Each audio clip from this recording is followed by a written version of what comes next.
by rapidly increasing daily cases, increasing positivity rate, high admission rates in hospitals for severe and critically ill patients, and increasing number of deaths. Therefore, I had to intervene to protect the health system from getting overwhelmed by many cases and the population from massive death.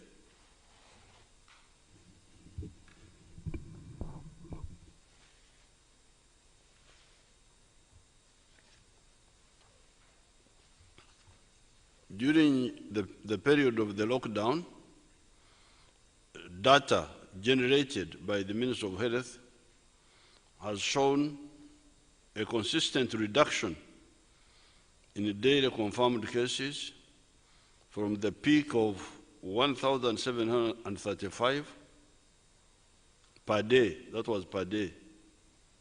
Every day, people confirmed with corona were 1,735 at that time, to an average of a new low now of 71 per day. Therefore, today, when people go to check, you find only 71 have corona instead of 1,735 per day. A consistent drop in positivity rate from the highest of 22% to an average of 8% today. Before we intervene, when you will test 100 people, 22 will be having corona. But now, when we test 100 people, you find that only 8 have corona. A fall in the daily admissions of the severe and critically ill patients from 204 at the peak to less than 50 per day to today. The hospital admissions, that was also another big problem. People who were sick going to hospital, there were too many. That time, 204 would be seeking admission in one day. But today, 50 are the ones who want to go into the hospital, who are critically ill. There has also been a reduction in daily death due to late presentation to the hospitals. This is the biggest problem. People, when this crisis started, on the 18th of March, I was on this TV, and I really told you everything the doctors had told me. And one of them was, as soon as you hear symptoms like flu, like Senyiga, even when you don't feel well, you feel like fever, you think it may be malaria, go and check corona. That's what we told you. But some people, even here in the State House, I have had to take disciplinary action against staff here. They hide. Somebody is having Senyiga, he's hiding, denying. They must be able to insist, why are you, and when they check them a number of times, they have corona. Now, that's where the problem is. Because this disease apparently is very dangerous. It attacks the lungs, and you know the lungs are the only ventilation the body has. Now, when you delay, the lungs get damaged seriously. I hear even the kidneys. That's what I hear. So, when you delay, even when the corona is defeated, like one of our children who died recently,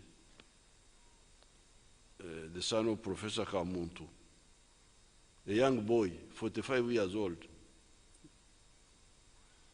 very brilliant. He was a senior man in the bank. Professor Kamuntu told me that because of delaying,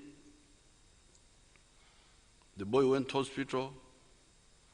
Corona was already healed, but the damage to the organs was irreversible.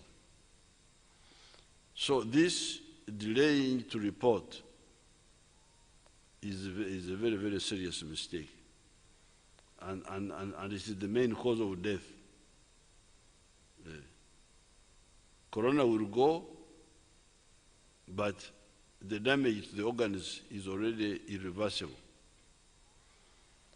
I would like to appreciate the population for adhering to my directives during this lockdown, which has resulted in the above-mentioned achievements. As of 29th July 2021, the country had registered 93,927 cumulative confirmed cases of COVID-19, 83,115 recoveries. So out of 93,000, 83,000 have recovered.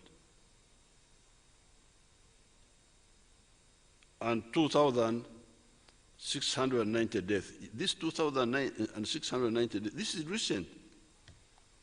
Because by April, I think we had lost only 200 and something people. By April, after a whole year.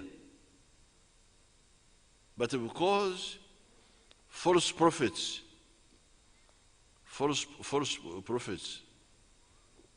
Banabi Abobulimba, they come and say, what the government is doing is nonsense. You go. They are stopping you because they don't want you to have rallies. Because you will have huge rallies if they don't stop you. Who can have bigger rallies than NRM? I have never seen any myself. Normally when we have rallies at Kororo, we have 1 million people. So when we were saying, please don't meet, it was not that we didn't want opposition to have rallies. It was we didn't want our people to die. So you can imagine now, because by April, there were no patients in the hospitals. I think March there. I know this because there is a drug we are trying, one of our indigenous drugs which we are trying. We needed patients. And there were no patients. In March, in April, I would ring Museno there. Well, how far have you gone? So we don't have patients. Because we wanted 124 patients to try our drug in them. But we didn't get these patients. When I was checking around March, they were telling me we have only got 21. Because people were not getting sick. Very few people were getting sick. But because of the mistake of the false prophets, Banabi Abobulimba, coming to May, there was an explosion. So that's how we lost these all these more than 2,000 are because of the mistakes of the false prophets. Banabi Abobulimba.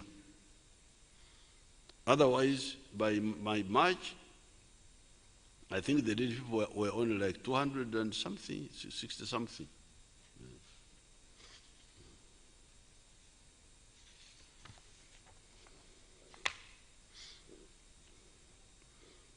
Currently, there are 626 patients admitted in various hospitals. A total of 597 are in public health facilities and 29 in private health facilities. Because now we have got about 4,000 beds. We have now got 4,000 corona beds. I had told these people to target to a higher figure, but they delayed with money, procurement. But we have now 4,000 and we are moving. I think the target is like 20,000.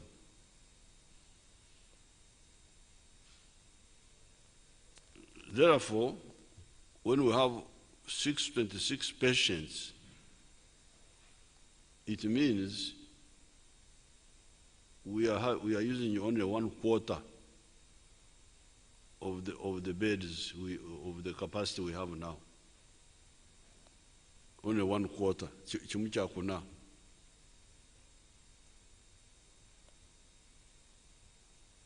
But by the time we declared lockdown, all these beds were full. All these 4,000 beds were full and people were flowing, overflowing.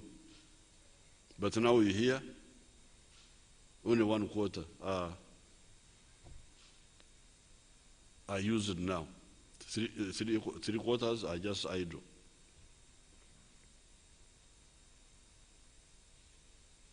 So it shows you that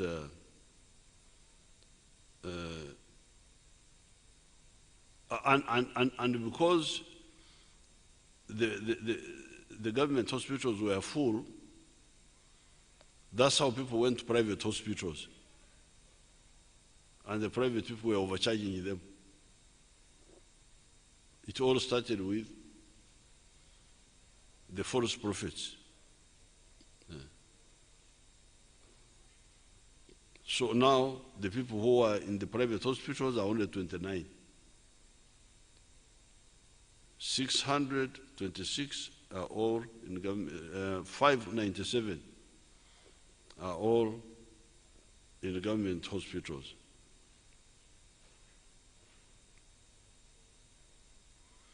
Of all the confirmed cases, 53,000, representing 56% of all Ugandans that have ever got corona, have happened in this second wave from the month of April 2021 to today.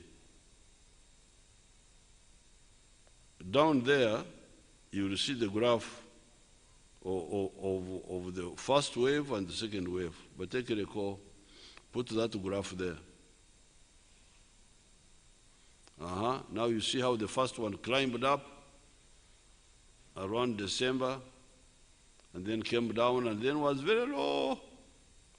You can see between the two hills, that flat ground, very, very few cases.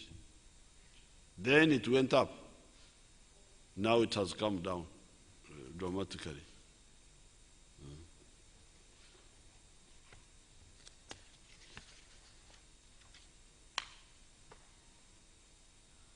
Now coming to the corona, put that map. You can see the corona there now. The blue ones are the clean, the blue districts are the clean districts.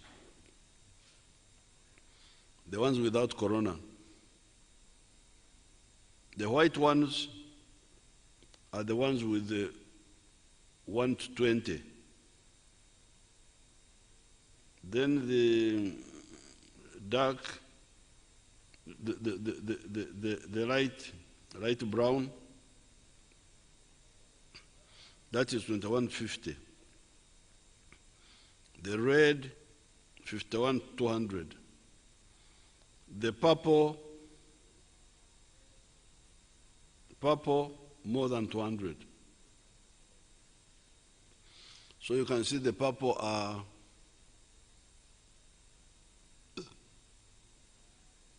the purple, that must be our dear Kampala.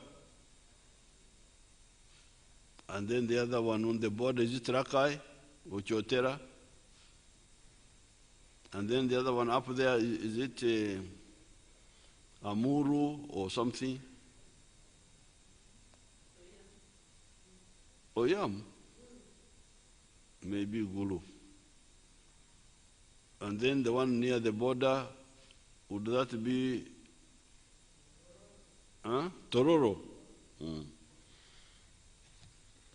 So the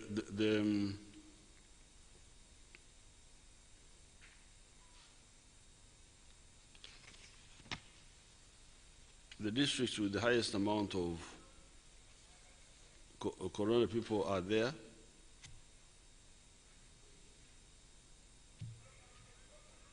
Now, in the last 2 weeks,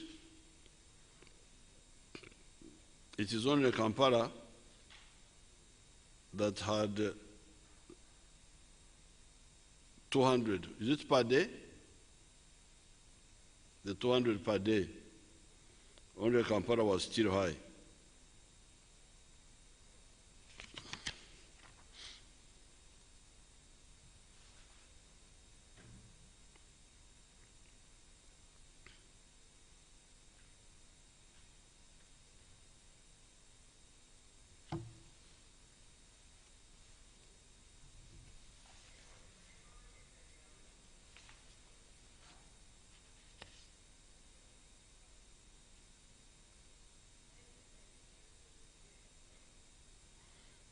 Now, some of these figures are for Kampala. For Kampala, daily,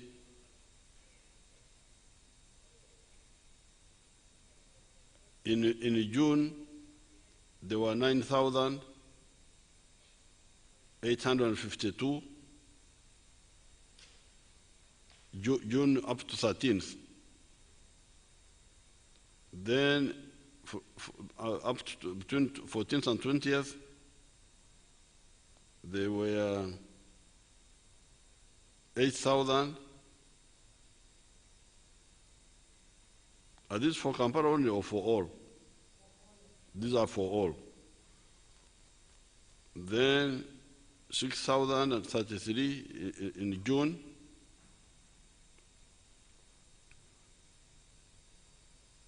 Then 28th June, 4th July, 5,120. Then 5 to 11 July, 3,640. And now, 1,885 in the whole country. The average positivity rate has been coming down, as I said, from 22, from 18, out of every 100, to now 8 out of every 100. And the average admissions are also going down. In June, it was 149 per day. People who are coming to the hospital being admitted. It is now 47. The previous and the current lockdown are part of the preventive health interventions to contain the outbreak in order to protect lives and reduce death. This is in addition to the government strategy of mass vaccination. The government is using a multi-pronged approach to secure adequate vaccines for the target population of 22 million. Those are people who are 18 years and above. Scientists have informed me that children above 12 to 18 years can also be vaccinated using the Pfizer vaccine. I've directed the Ministry of Health to include this age group in their estimates and plan holistically. The following options are being used to access vaccines from the global market. Number one, purchase of vaccines through the COVAX facility. COVAX is like a shared arrangement globally. Purchase of vaccines through the African Union. Purchase of vaccines from manufacturers. Donations through the COVAX facility. An order of 2 million doses of the Johnson & Johnson vaccines have been made with the African Union, and a down payment of $3 million has been effected, has been implemented. Delivery will begin in August 2021, which is a few days from now. Because today is 29th, 30th. So August is the day after tomorrow. I've been informed that tonight, 30th July 2021, we are receiving donations of 286,000 doses of AstraZeneca vaccine from Norway and 300,000 doses of Sinovac vaccine from China. I would like to thank both the governments of Norway and the People's Republic of China for prioritizing the lives of Ugandans. In addition, in September, we are expecting 647,000 doses of the Pfizer vaccine from the USA, 688,000 of the AstraZeneca vaccine from the COVAX facility, and 299,000 doses from the United Kingdom. This gives a total of 1.6 million doses of vaccines, which cater for 17,000 people. Although these are our donations, I've directed the Ministry of Health and Finance to urgently secure vaccines for Ugandans by paying, not just depending on donations. Due to the hoarding of vaccines by some of the actors in the world, Uganda is embarking on its own vaccine manufacturing capacity. To date, 3 candidate vaccines are at different stages of trial. Whereas this may take us some time, this is an effort in the right direction. This is an endeavor that the country will pursue to disentangle itself from dependency. As of today, a total of 1.1 million doses of the AstraZeneca vaccine have been administered to the population countrywide. 903,000 people have received the first dose, while 233,000 have received the second dose. During this second wave, I was informed of the challenge faced by the COVID-19 treatment facilities due to inadequate medical oxygen. But before I go into the oxygen, I should inform the Ugandans that we are now talking of the second wave. Other countries are already in the 4th wave. So we are now talking of second wave because we were careful. We had succeeded. And we could have avoided the second wave completely. Yeah. You saw that graph where it was flat from December last year. Very, very few cases. So if people had listened, we would not have gone for the second wave. Other countries are now already in wave number 4. For us, Because of the false prophets, in spite of all our efforts, we are now in wave 2. So please, let's work to avoid the third wave now.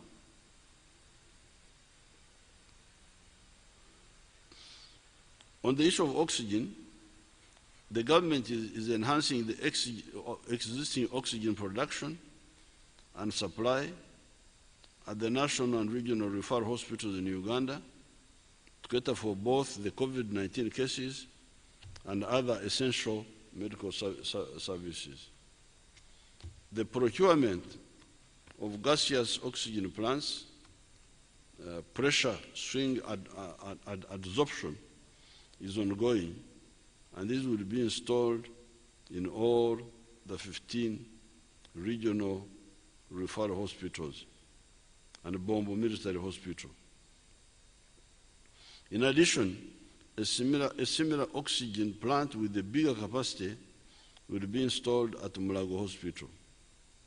Furthermore, 3 cryogenic liquid oxygen plants will be procured and installed strategically in 3 regions of the country to complement the gaseous oxygen production. The Minister of Finance has already provided funding for this. This will solve the current oxygen crisis. When I was discussing with our team, we were targeting oxygen capacity of 24,000 cylinders per day. Was it 24,000 or 18,000? So these machines, the 16 in the referral hospitals and the 3 cryogenic, the one cryogenic is the one of liquid oxygen, which will be in 3 sites, each one producing what? 5,000? Each one. So that issue of oxygen will be solved. On the 18th of June 2021, when I instituted the lockdown, I directed the Prime Minister and the Minister of Gender, Labor and Social Development to define and identify persons who depend on daily income in cities and municipalities who were affected by the lockdown, assess their needs during the lockdown period, and suggest interventions to take care of their needs. From our experience with food distribution in the lockdown of 2020, Cabinet decided that each of the selected 500,000 vulnerable persons in Kampala, the 10 cities, and 31 municipalities should be given Uganda shillings 100,000 so that they can buy food of their choice. The category of people identified included the following: bus, taxi drivers and conductors, because these buses were not working, and the taxis. Baggage carriers, wheelbarrow pushers, touts, traffic guides, and loaders in taxi bus parks and stages and other major commercial centers such as Chikubo. Barmen, DJs, I don't know who DJs are, waiters, barmaids, bouncers, bar, gym, and restaurant workers, food vendors in bus, taxi parks, and arcades, artists, musicians, and comedians, border riders, special hire drivers, and Uber drivers, saloons, massage parlor workers, teachers and support staff in private schools and teachers in government schools not on the government payroll, car washers, slum dwellers, ghetto residents, street and food vendors, shoe shiners, and cobblers.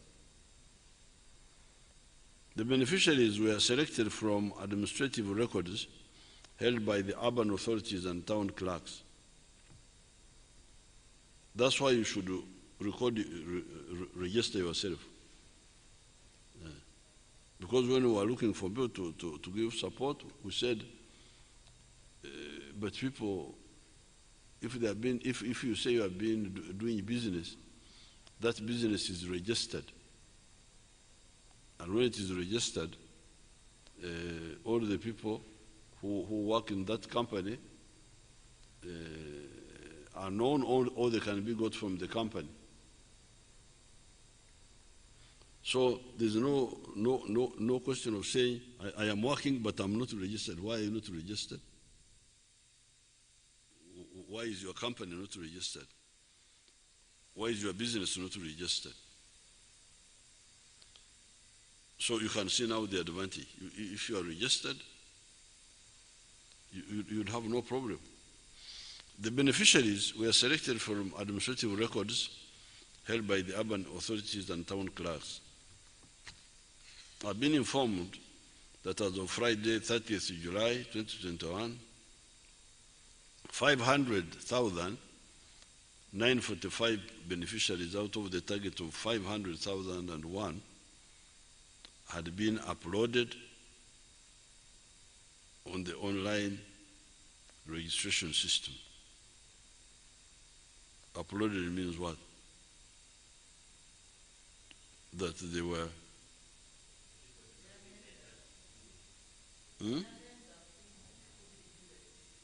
they were identified and recorded. Oh, okay. So these ones had been identified and confirmed. Then a total of 462,000, 92.3% beneficiaries had been verified and paid by Post Bank as of today. This totaled Uganda shillings 47 billion. The balance of 38,000 persons has been deferred for various reasons which are still under review by the town clerks before resubmission for payment. I'm told that the online system which we have used to register beneficiaries and submit their details to Post Bank for payment was designed by the Bazukuru, who are information technology experts at the National Information Technology Authority, NITA-U, and the Ministry of Gender, Labour and Social Development. I have further been informed that if private consultants had been procured, the development of this system would have cost the government at least Uganda shillings 500 million. I therefore would like to thank this Bazukuru for being patriotic and saving public funds. Local therapeutics, local eddagala eryokuwonya, kubanga biri bitwogeddeko byakugema okutangira oyo kaweefube gyali tumutaddemu amaanyi, naye ate waliwo n'okuwonya.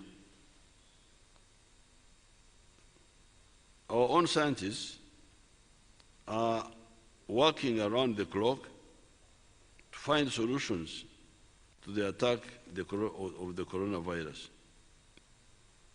They are at different levels of development of treatment remedies using all natural products.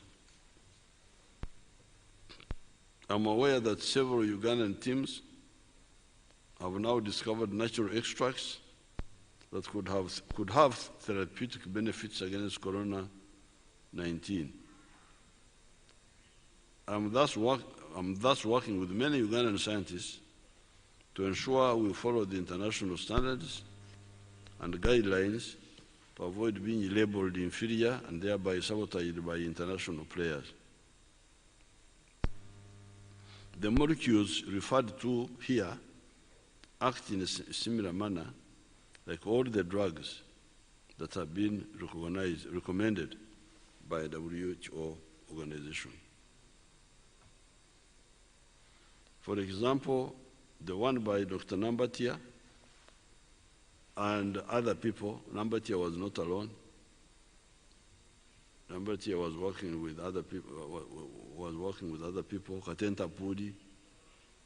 There is a Mtoro boy. I've forgotten his name.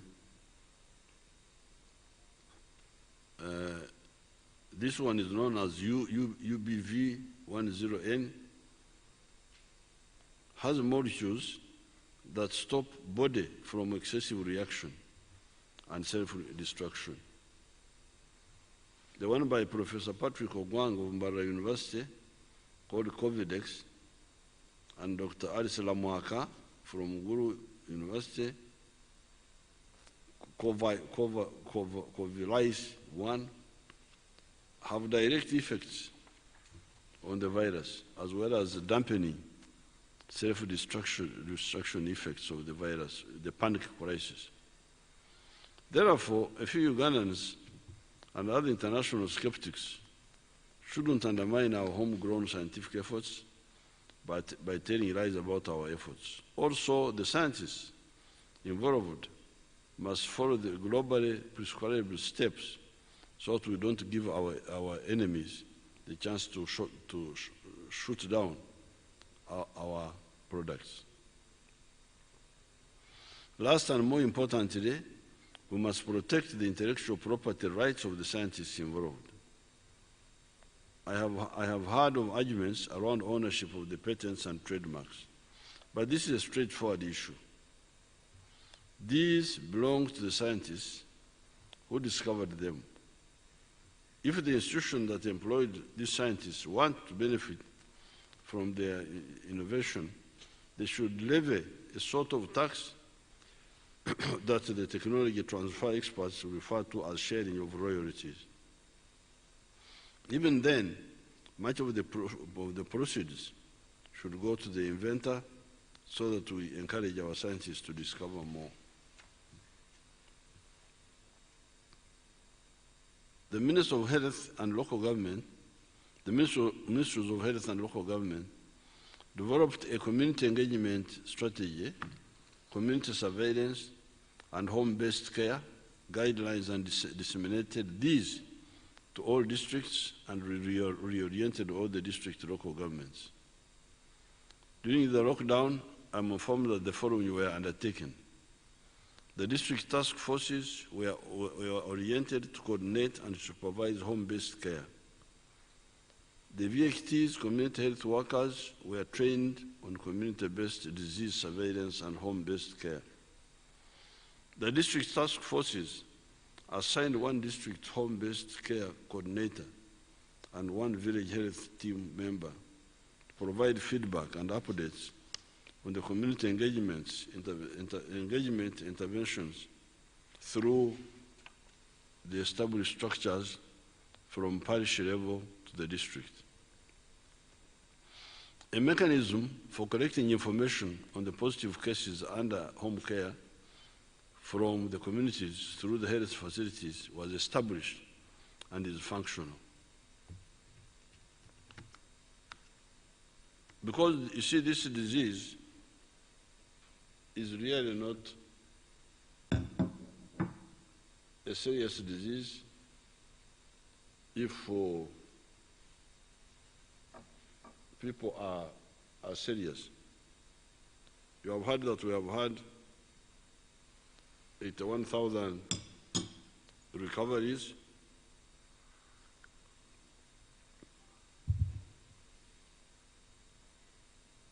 And really,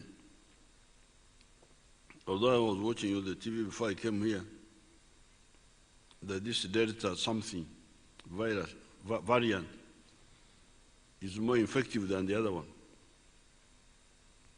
But otherwise, 2 meters, that was all that where the virus could infect you. So when we mobilize the people at the village level to be active and identify anybody sick and inform the health authorities nearest, and then the people are handled, we can defeat this disease as we had defeated it by January, February, March, April. So these structures in the local government are for that purpose, the use of the LOC system. A mechanism for collecting information on positive cases under home-based care from the communities through the health facilities was established and is functional, as I said. Funding has been provided to the local governments to facilitate this procedure. I now direct the Minister of Local Government to strengthen the community engagement strategy as a means of mitigating the effects of the pandemic at community level. Government response is guided by two costed plans. COVID-19 response plan, the one of March 2020 to June 2021, and the resurgence plan, July 2021 to June 2022. This has guided budgetary allocation for public sensitization, provision of free care and treatment,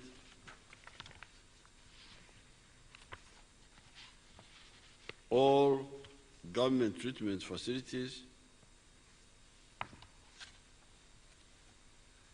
ambulance services in all regions of Uganda, enhancement of bed capacity, set up non-traditional treatment facilities, Nambole, e.g. Nambole, procurement of vaccines and oxygen plants, relief support for the most vulnerable population, and support to community interventions in local governments. You will recall that when I instituted the 42 days lockdown, I said that I will review the restrictions if the situation improves, as indicated above. Following the 42-day lockdown, the National Task Force considered the following parameters to revisit the restrictions. The current level of COVID-19 transmissions, as shown by the drop in cases, positivity rate, and hospital admissions. That's one of the factors that we considered. Adherence to the SOPs by the population. Economic considerations for the country and the wananchi. Current coverage of vaccination. Prolonged effects of the pandemic, 17 months on the wananchi. In addition to the above, the National Planning Authority has made projections on the potential effects of the different interventions and the likely outcomes. The model analyzes a number of factors including COVID-19 cases, Human Development Index, geographical factors, population density, age, structure, and weather, among others, to give projections of the COVID-19 new cases trends. They looked at three options to analyze how the current cases that average 300 per day might increase or decrease on either.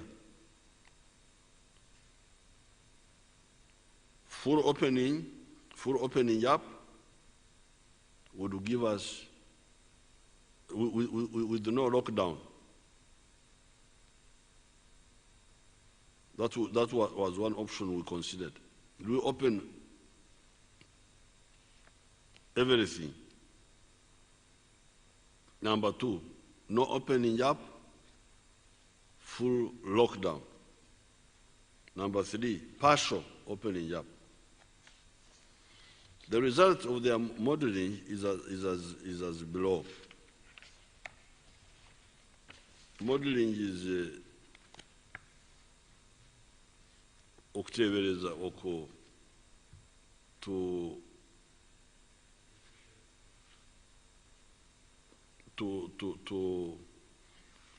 make some assumptions using some facts which you know, and then you project. You say, since things are like this, if they continue, they are likely to end up like that. Fully opening up, according to them, if we fully opened up, within 28 days, new cases will average about 500 per day, with a weekly average of around 2,000. This measure will take the country directly into the third wave, according to their analysis. No opening up. Continue with the full lockdown.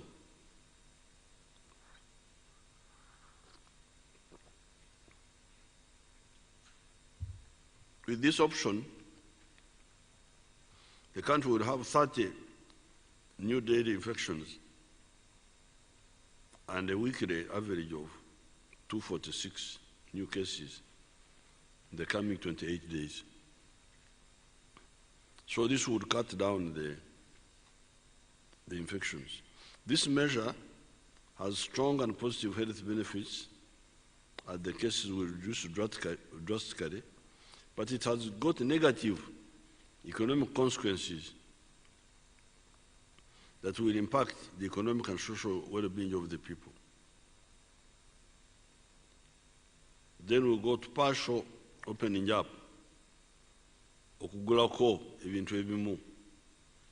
This model projects an increased number of cases in the first week to an average of 309 new cases per day, and eventually coming down to 85 new cases by the third week. The initial increase of the cases is due to the increased movement of people in the opening week. Everyone will be coming out after the 42 days of closure, and this may spike the infection rate. Cases are projected to further reduce to about 66 new cases per day by 28 days after partially easing the lockdown, based on this model. It is therefore important to ensure that there is still observance of SOPs within the partial lockdown period so as to curb the spread of the virus.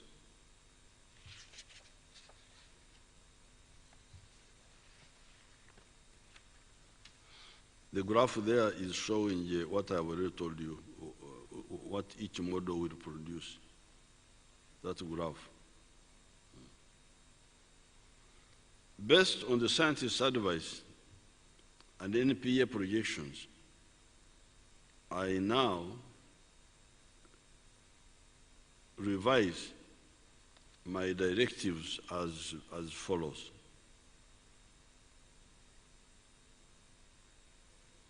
Number one, curfew time is maintained at 7 p.m.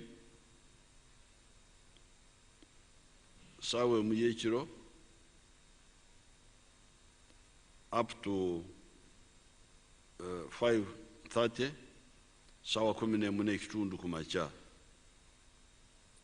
All persons except the security personnel on duty and those are authorized to move should be in their homes. This is intended to avoid breaching of guidelines, SOPs, and thuggery under the cover of darkness. So the curfew we maintain. Why do we maintain the curfew? Because without curfew, there will be too much socialization in the night, and that's where the disaster will be. But with the curfew, people stay in their homes. They may drink. I hear some people call it sanitizing themselves. They may sanitize themselves, but do it in their homes. That's bad, but not as bad as sanitizing when you are gathered together. So that's number one, curfew stays. Number two, borders are now allowed to move up to 1800 hours, that is 6 o'clock. Beyond 1800 hours, no border should be on the road. They are now allowed to carry one passenger at a time, or cargo. Or border, or okkirizibwa okusabaza omuntu omu yekka.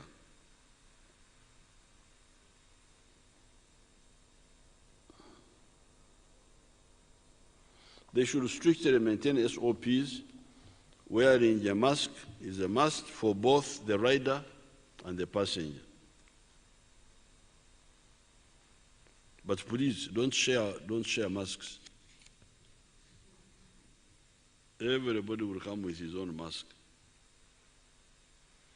They should strictly maintain SOPs. Wearing a mask is a must for both the rider and the passenger, as I already said. The border associations are directed to regulate themselves. Failure to comply, this directive would be reversed to the earlier position. Chikubo should open under the following conditions. All kiosks within the corridors of buildings should be removed for purposes of decongesting pathways. Roadside vending within Chikubo is banned. These will be relocated to alternative banned venues where vending is permitted by the KCCA. Chikubo should remain a wholesale trading center.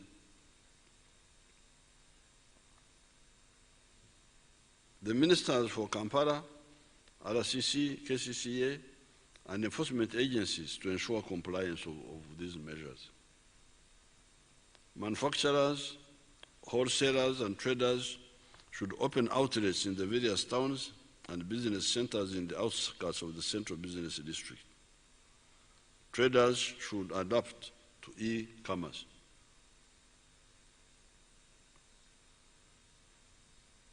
Malls, arcades, and other business centers have been closed.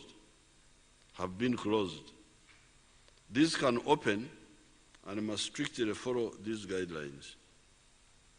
Compliance to all SOPs, presence of compliance officers is a must. Corridors and access ways have to be clear, adequate lighting and ventilation, dedicated entry and exit, install CCTV cameras where if they are not already there, proper hygiene and sanitation facilities, registration of shop owners and attendants is a must. Only those arcades that conform to the above guidelines would be allowed to open. In addition, failure to conform to any of the above will lead to closure. On the issue of barriers, this should not, people who go for barriers should not exceed 20. This should be maintained. This was the previous guideline. Maintain it until the population is sufficiently vaccinated. On the issue of weddings, which were also regulated to 20 people, that should be maintained until the population is sufficiently vaccinated. So continue with small weddings. Places of worship. This should remain closed and will be reviewed after another 60 days. Alternative means of worship, i.e. online radio and TVs, are instead encouraged. A maximum of 10 leaders are allowed to lead the virtual prayers. The Minister of Health will have to explain this. The 10 of all the religions or what? She will explain it.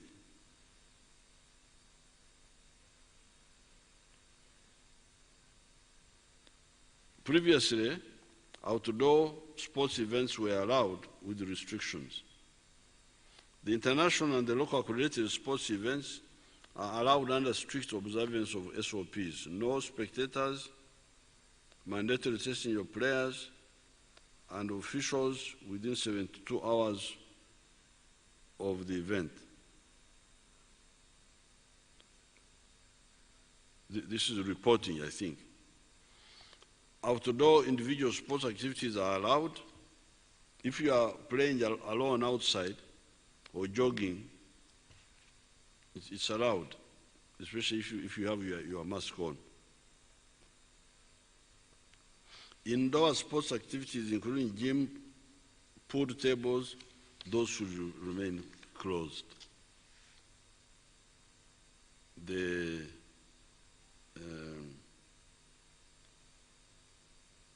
pool tables and so on. Gaming and betting remain closed. Casinos, theaters, and cinemas, including Bivanda, remain closed. Performing artists, concerts, and comedians are advised to perform virtually.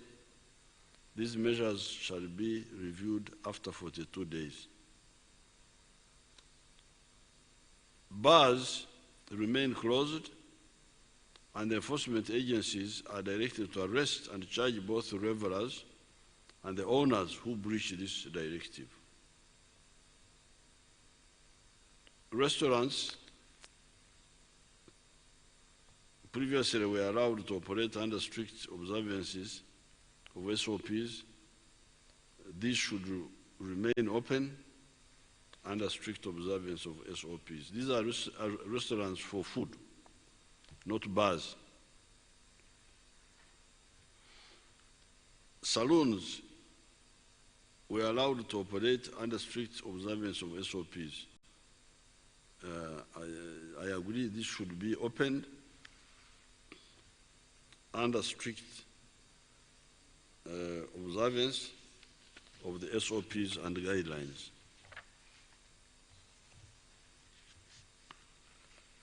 Saunas and steam baths, those are super spreaders.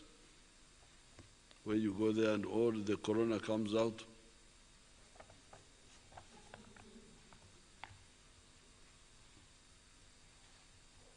so this should remain closed. Saunas, if you want sauna, do it in your own shower. Just go there, put hot water. That's what sauna is. But to go into shared sauna is really madness. Schools will remain closed until sufficient vaccination of the eligible population and children aged 12 to 18 years old has taken place. The Minister of Education and Sports and National Council for Higher Education and the Minister of Health should meet and plan for the possibility of a safe reopening of medical schools. Because medical schools, we are looking at them as also health workers, because they work in hospitals. So we are thinking of giving them a special arrangement. Learning should continue virtually. Minister of Education and Sports will provide learning materials to learners.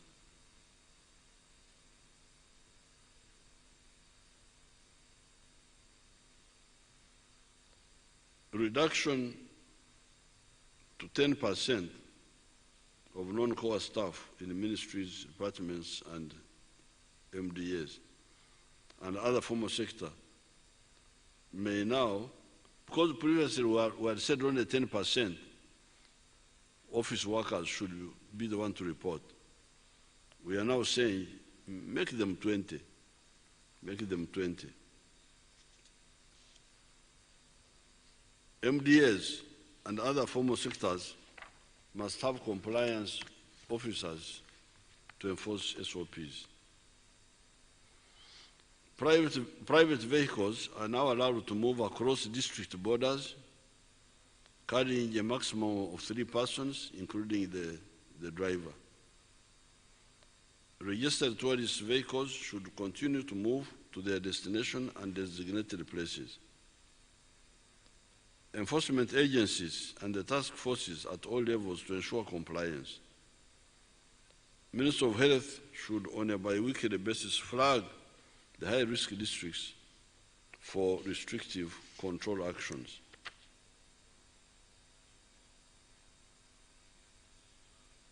Movement in and out of the country through Entebbe International Airport will remain open. Minister of Health, Immigration Services, Port Health and other agencies of government to ensure compliance to the existing guidelines such as testing, isolation, etc.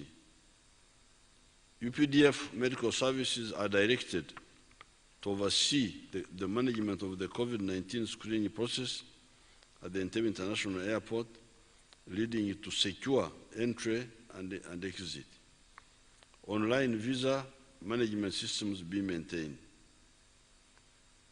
Cargo trucks are still allowed to move in and out of the country with a maximum of 2 people, driver and turnman. Drivers should possess a negative COVID-19 test result and be allowed to move. Public transport will open at strictly 50% capacity, effective Monday, 2nd August 2021. So you can travel in the taxi or the bus, but it must be 50% full. So that you are traveling, but you are not squeezed. This will be reviewed after 2 weeks. Taxi and bus owners associations must ensure adherence to this directive by their members as part of self-regulation by the appropriate associations.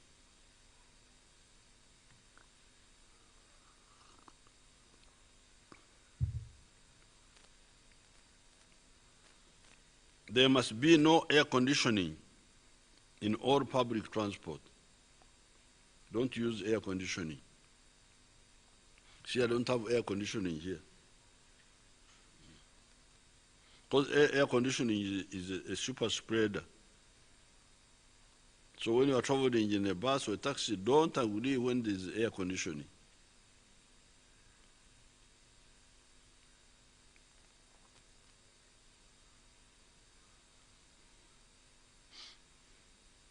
The public transport associations are directed to regulate themselves. Failure to comply with this, the directive will be reversed to the earlier position. Food markets, the food markets should remain open, but maintain strict observances of SOPs. Food markets were never closed, even previously. Seasonal markets, Ebikomera, like the ones of my group, the one of Ntungamo, Rubare, Kagarama, Chitwe, those ones, and also the food markets of Tare. Where people just come and sell and go. These should remain closed because they are super spreaders. People come from where you don't know, they gather together, then they go back. It's very dangerous. How can you control that? You don't even know how it all started. So that's why they should remain closed for now.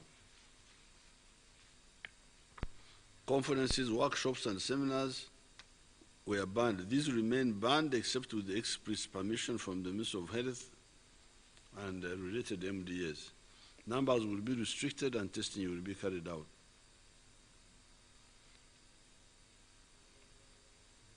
The Joint Intelligence Committee are directed to continue coordinating, monitoring, and enforcing compliance of these directives.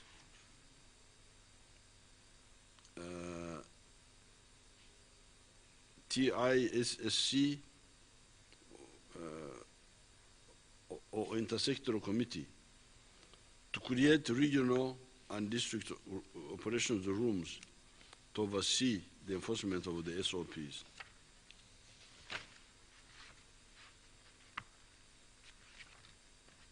The Minister of Finance, working with the Bank of Uganda, will mobilize low-cost credit for microfinance, small and medium enterprises. Government will, as a first step, immediately raise Uganda shillings 100 billion through further budget rationalization, and participating financial institutions will equally contribute to Uganda shillings 100 billion. This brings total resources available for the medium, small-scale industries to Uganda shillings 200 billion. The Minister of Finance will prepare and announce details and guidelines to this support within 2 weeks from today. I would like to appreciate the following companies who have recently supported the COVID-19 response on top of those who I had earlier recognized during the first wave of the pandemic. Nairo Breweries Limited, 300 oxygen cylinders worth 330 million. Abusa Bank donated 160 oxygen cylinders and accessories. Ham Enterprises, he contributed vaccines of 530 million shillings. Bidco, $100,000. Manufacturers who are supporting our hospitals with medical oxygen, namely BM Steel Mbarara, Casements Africa, Oxygas, Mayuga Steel, NEC, UPDF, Roofings Limited, Steel and Tubes Industries, Tembo Steel Uganda Limited, Uganda Oxygen Limited, and Pramuka Steel Limited. So, in conclusion, countrymen and countrywomen, we may say that unless, of course, the virus now they say is changing, that it is becoming, I was watching TV, that it may be as infectious as the common cold or as influenza,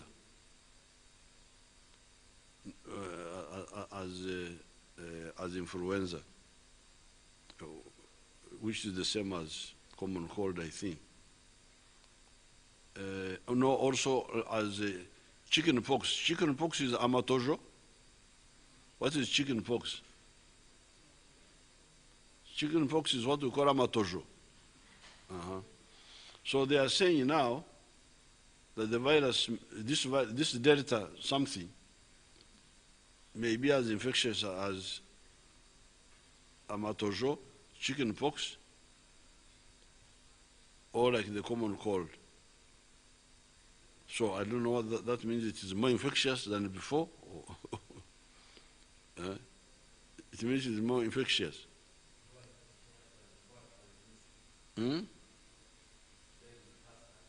Faster. But otherwise, if it changes, then we may have another problem. Because, for instance, if it can hang in the air for some time, and you come and breathe it. But previously, it was easy to stop because it could go to only 2 meters. And unless you touch yourself in your eyes or your nose or your mouth with an unwashed hand. So it was possible to avoid it. But people, I don't know what they were thinking. Not listening is the one that has caused all these unnecessary problems. Nevertheless, Uganda is not as bad off as some of the other countries, because in some of the countries, like the US, they lost 600,000 people. 600,000 people is like all the people in Arua district dying. Arua district is one of the big districts. Or Ntungamo district. Here, people have died 2009, the figure I read here, but not as bad as in other countries. Now we are partially opening up, as I have read. Public vehicles, transport will resume, but go with only 50%. Ekitega, Ekitundu. Now, if you don't observe that, and you think you are clever, you may get problems. And of course you cause us social problems. If these measures are taken, we can avoid a third wave. And we shall have got time to get vaccination and maybe even the cures, which we are trying. I thank you and I wish you good luck.